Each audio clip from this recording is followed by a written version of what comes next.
you that later on. Hurry up, fella.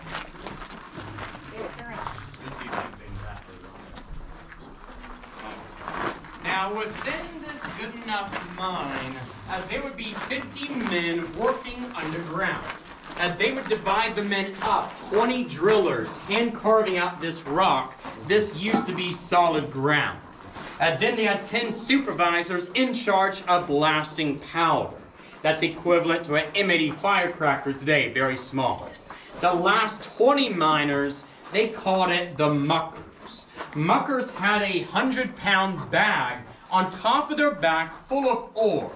Their one job was to crawl in and out of that discovery hole over and over. A pretty physical job with their back. Now, right before we go down the stairs, I do have to go over a couple safety rules.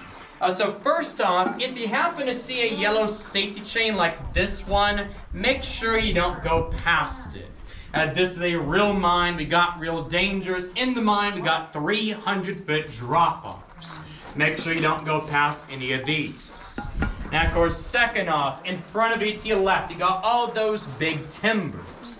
Those are the originals back from the 1880s.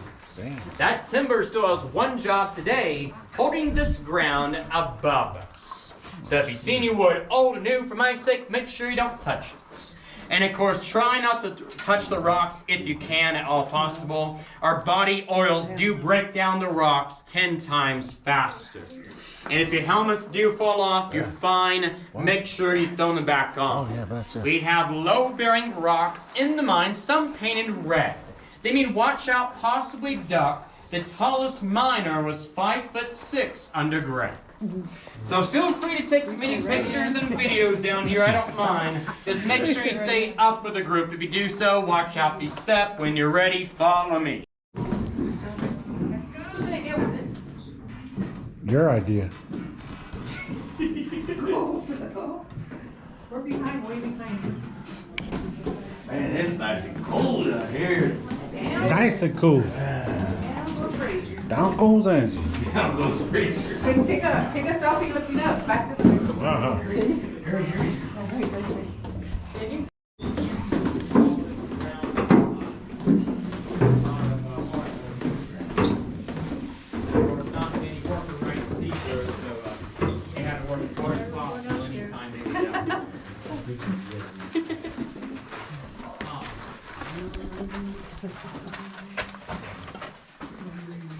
Yeah.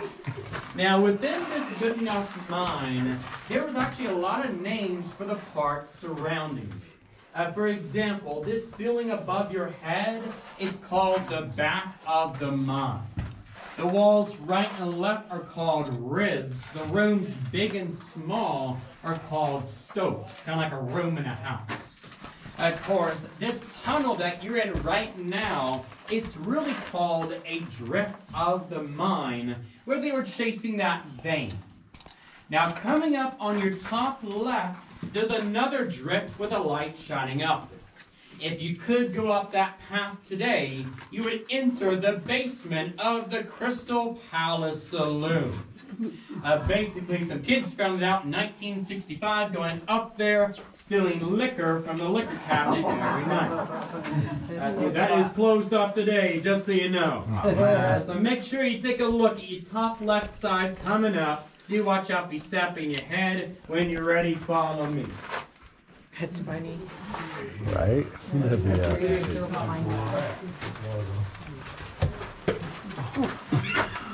That's why you had the hat on. That's why I did it on purpose. That's why they tell you where your hat at. I did it on purpose. it wasn't me. No, I did it on purpose. That's why you wear it. These were on. I wear it every day no matter what. Yep. We get our heads all the time. Oh, yeah. Yeah, but so we have to have, we have to wear. But we were swimming through 4 feet of water at the same time, like this. It was way, it was dark, Maria. Yeah. The Yucatan over there. Yeah, Stand Yucatan. right there, stand right there. Turn around right there. Turn around right there. Right there, Phil. Turn around right there. Block the light. It was big ass caves. And then the bats. Look this way. Oh, the bats. No, block the light though, a little bit. Right there. Right there, right there, right there. And no lights.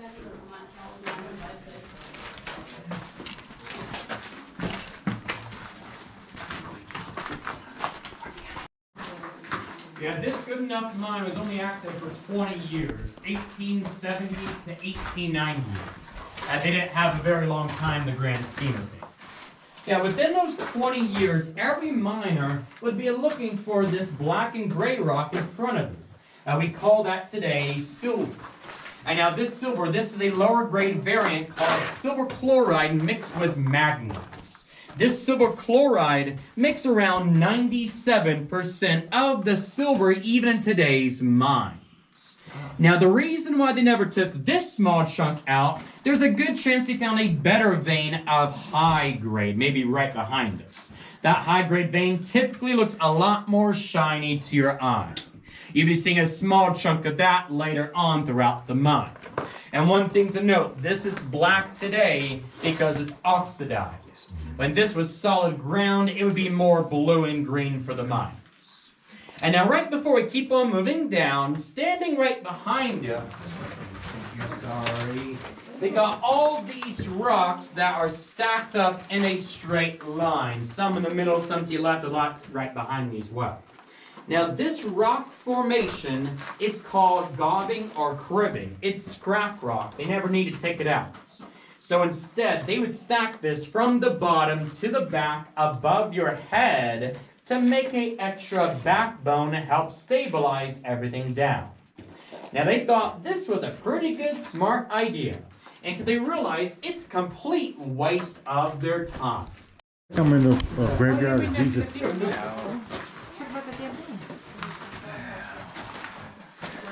Holy crazy shit. We need to build one of these, bro. Hell yeah. Get away from this bullshit going on today. It was way worse than this. It's nothing. Really? Because I didn't have lights in that car. It's dark on that one? Honey, You had to wear headlamps on that one. oh, really? Oh, dude, I got a whole bunch of They them. didn't have it set up with this. And you guys in the back, you got a staircase up there, you can take a step on, just make sure you don't go on top of the big rocks or past that chain. Watch out for your steps if you do. Okay. Now this point of the mine, it's called the valley. The reason why we call it the valley, due to the rocks up on the high ground. So those rocks up there, you got jagged lines going through them, different colors dividing the lines. We call them today sedimentary layers. These layers, they tell us one big fact. The area that you're standing in used to be an ancient seabed. If you've been to the Grand Canyon or seen pictures of it, it's the same exact formation in front of us. Now within those rocks in front, above, and below, you're being surrounded by 48 different minerals. One of the 48 very common blue and green looking rock. For example, I got one big vein of that blue rock right below me to your bottom right side. We got another vein of it to you guys in the back on the left side of you. A big blue-green algae. Oh, you see it? Now, most people look at that blue rock, they think it's turquoise. Others say copper or lead. It's none of those. We call it chrysocolla. Now, chrysocolla, it's a very close cousin of turquoise. The major difference, by licking it. Of course, don't recommend licking the rock all around here, side effects time to time. Though if you do happen to lick that rock, it's like licking sandpaper, very rough to your tongue. If you lick real turquoise, more smooth. The reason why I tell people that, companies have found a way to make that chrysocolla into bracelets, hats, belt buckles, anything like it. They're telling people you're buying a bracelet made out of turquoise when it's really made out of that chrysocolla. So if you buy anything made out of turquoise in the last 10 years, even 15, you might want to lick it when you go back home later on. And of course, fair disclaimer, there are chemicals mixed with it. But if that bracelet, if it's rough to your tongue, that means it got ripped off slightly. A big indicator right there. Yeah, very common mineral throughout this mine. You can see it all over the place time to time. Now, right before we keep on moving down, you might notice today a lot of wooden beams sticking out of the rock. Some big, some small. I got one big one we put down here about 20 years ago to your top right. Now, we did this today for a 1880 seismograph. So miners back then would shove a board just like that up into the fissure, a small gap in the rock. they would check that board every 10 hours. If it started to move or swing, they knew this rock above you did the same. It meant you shouldn't be in this location. Saying that, we do inspections down here every morning. It's never moved on us. And we do know in the late 1890s, 1897, there was an aftershock of an earthquake. The miners underground never felt a thing. And a lot of scientists today believe that earthquake from Mexico was around a 6.0, 7.0, so a pretty big one. So whenever you're ready, follow me down here. Second biggest headache coming up. Of the Good Enough mine you'll be on today, very large. Saying that we have a much larger one inside of the Tough Nut mine. It's the size of a football field. So we've been opening that up down there for a dinner theater. It's a live play. You get your food being delivered to you by 80-foot drop-off, and you get a mine tour before as well. That can take around 2.5 hours, and if you come back during the daytime, we at some points have our daytime Tough Nut mine. So that daytime mine tour takes 2 to 3 hours long. It's very privatized. You go down to 200-foot level. Of course, to get down there, we attach you with some ropes. You have to belay down and back up slightly. So a little bit more advanced of this one. Now, I'm going to turn the lights off we have today to get a feeling what the miners had to work with only candlelight. So while the lights are off, make sure if you're standing, you have a good grip on the ground wherever you stand. And make sure while the lights are off, you don't take any pictures. Don't want to blind anyone just in case. So here we go, turning the lights off in 3, 2, and 1. There we are. Yeah, a little bit darker now. Now, to make things even more fun, the mining companies would only give 3 candles per mine. Those candles would only last 2 hours each underground. So if you're down here for a full 10 hours, you might see a small math problem. It got a little bit darker than this. So yeah, those miners, they started drilling right inside of that rock over and over. Once it got deep enough in, they would blow out the candles, save it for later on. And once that candlelight's all the way blown out, they would continue to hit that drill as hard as possible. And if you put your hand directly in front of your nose, you can't see any of it. Of course, you can't see the candlestick anymore. Yeah, a little bit easier today in 2023 now. Okay. Now, those 2 small tools, the 4-pound sledge, that 6-inch drill, did a pretty good job underground, saying that any miner, he would develop a new way of mining, made it a lot more efficient.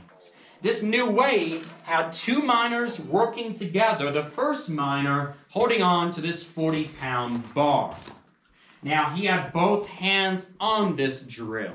It would be slightly above his shoulder near his head, with the pointy end of the rod in front of me going directly inside of the rock, just like this.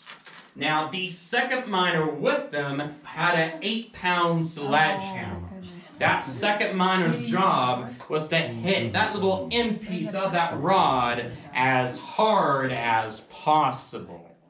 So the reason why they would swap to this way of mining, it's actually very simple. If you have 2 miners working together, you can now share that candlelight. Instead of only 3, now they got 6. Guaranteed light for the full 10 hours underground. So this helped the miners out quite a bit, being able to see in the dark. Saying that if you're holding on to this bar for a good chunk of time, trying not to get hit in the head over and over, you got tired. The only way this miner holding on could tell his partner not to swing is by grabbing his hand and putting it over that end piece of the bar. That's exactly where that 8-pound sledge made contact. Now, they didn't want to break their hand, so they made the end piece of this bar as shiny as possible. That candlelight would reflect off of that drill over and over. The only time they couldn't see the candlelight reflection was if that hand was covering up that shiny end. So you have to trust your partner quite a bit underground with this new way of mining. And of course, it's kind of hard to believe, but the miners underground were very smart men for the time. There's been 0 documented deaths in the Goodenough mine even today. Of course, other mines like the Tough Knot, very different story down there. How many broken bones though?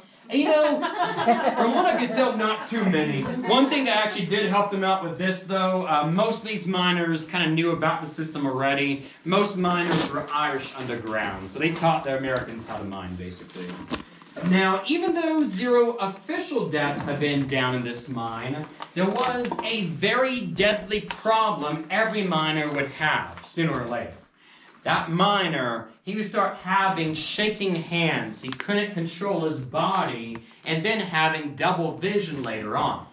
Now, at the time, they called it mad miner disease, thinking they were going insane underground.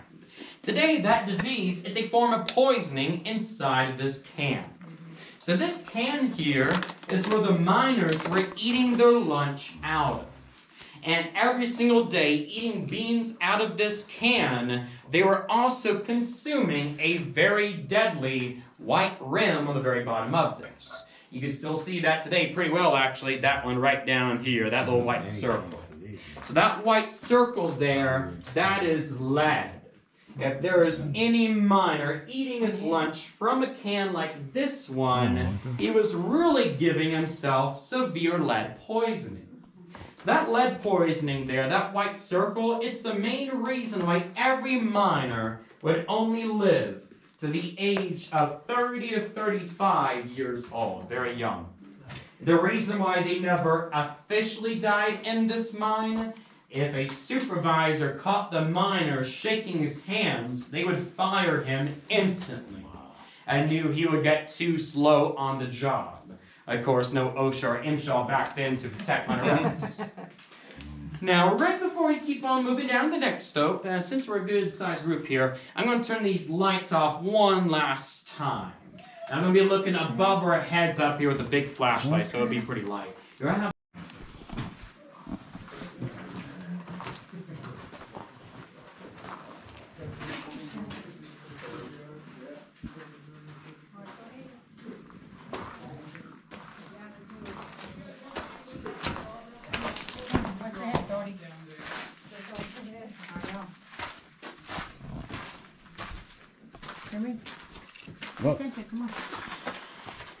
Blood. Yeah, right past that handrail, another 40 feet below you, that's where the elevator would be connected with that steam-powered engine, the same one you saw above ground. See, at this point of the mine, it's the deepest you could be on today. It's the official 110-foot level underground. Now, the miners call this stope the chapel. We don't know really why it's called the chapel. Some of us think the wooden beams above your head to your left up there look like a cross figure in a way. Maybe that's why they called this the chapel. Of course, nowadays, we've been holding events like weddings underground. That's right here where we stand. We've had our 39th wedding down here not too long ago. Even our first real intimate ceremony for the military down here as well.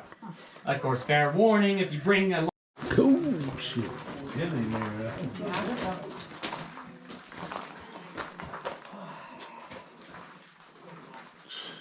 Get down there. You might not come back. That shit. Unreal. Man, that shit looks like it's about to tip over.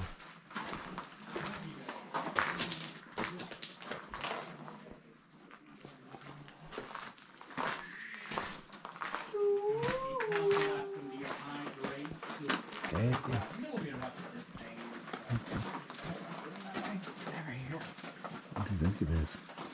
Stay right here, I said. Oh, stay right there. I can see it on. It's fucking silver on. Gold up in them hills. See it shining. Oh, yeah. See it? Minerals.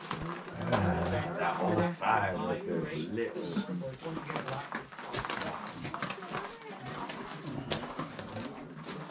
With the mufflers, essentially. So they were And they would be pretty big chunks, kind of like the size of some scrap rocks. And just coming up to the top left is our high-grade silver there on that shining black rock. That was the good stuff back then. Hey, we don't make sure our shoes don't pop on. There's just a millimeter left of this high-grade vein right here, high-grade silver there. Really pretty stuff there. That is pretty. That is nice. And even though this vein ends right here, that crack in the middle shows you that nothing black inside. They kept going down that path afterwards. Man, that's cool. So that's silver right there? Yes, never quite the color most people think it is. Yeah. And of course, this whole entire pocket, this used to be all of this right here. The whole entire right? thing.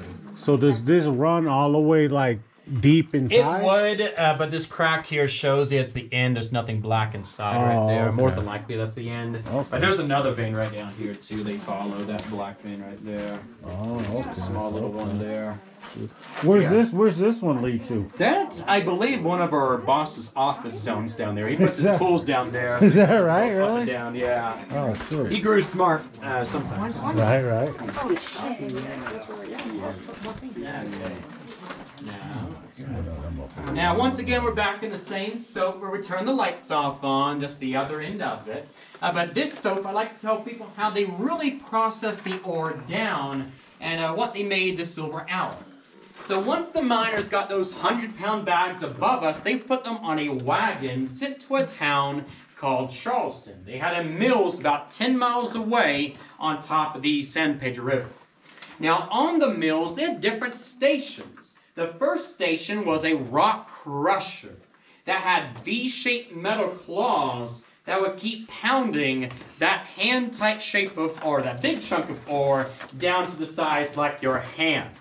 Like this smaller chunk of the silver chloride I got right here. So once you broke it down to this size, they would next put it into a ball mill. Now that ball mill would use up to 18-inch cast iron steel balls like the smaller one I got right here. And this ball went in a big circle rotation. The idea of this ball would keep pounding that hand-tight shape of ore down into a gravel, kind of like little tiny pebbles below your feet. So right past the ball mill, they weren't done yet. They would next put it into a stamp mill that had these big compressors keep pulverizing that gravel down to a very thin flour. Eventually past the stamp mill, they would put it in a boiling pot that would be mixed down different minerals and chemicals. Some could be manganese, salt, sulfur, mercury, and of course later on cyanide as well. Now of course they found out mercury wasn't the best idea to breathe into their lungs, and that's why they swapped it to cyanide. Of course they never could discover the problems with that either. So mercury and cyanide poisoning, it's the main reason why every miner above us would only survive 3 to 5 years working that boiling pot station. That miners above, pretty unlucky. Now right past that boiling pot, they would put them in those oversized ingot forms. They would have those on a train sent to New Orleans where they made Morgan silver dollars.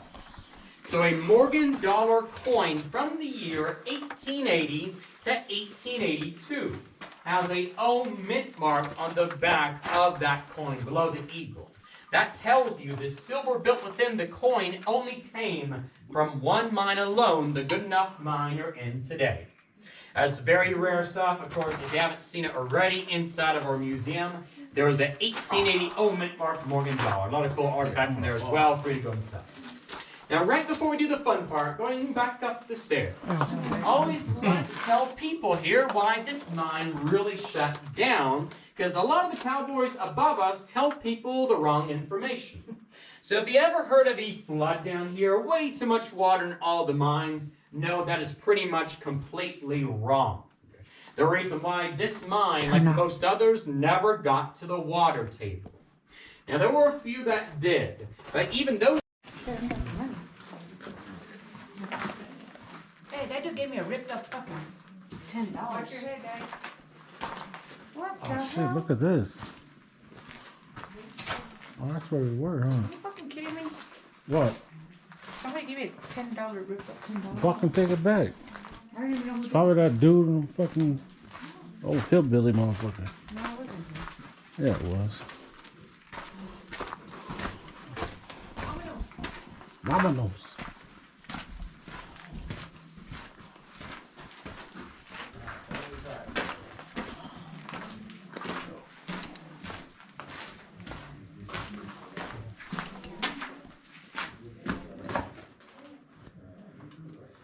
I tell you the school, you gonna live down there? I'm coming.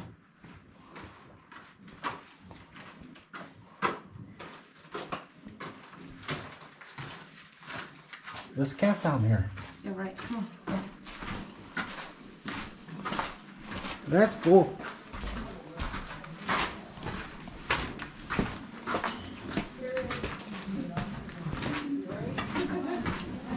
Vámonos. Oh, There we go. I'm slow. oh, no problem. It's all good. Right there. Oh, yeah. It just looked at me. Jeez, it wasn't gonna be worse. Walk it up, walk it up. Told you, Phil, make your heart go down.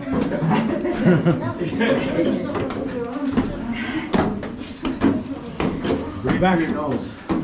What? Why? I can't. I'm sick. Faster, dude. Can't stop. Stop, it gets worse. This machine on the right side, that's the toilet for the mouse right there. Yeah, use it. And good place to test this nowadays.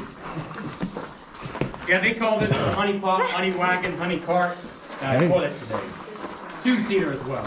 I was trying to give him some money. Yeah. They're more efficient in the bathrooms these days.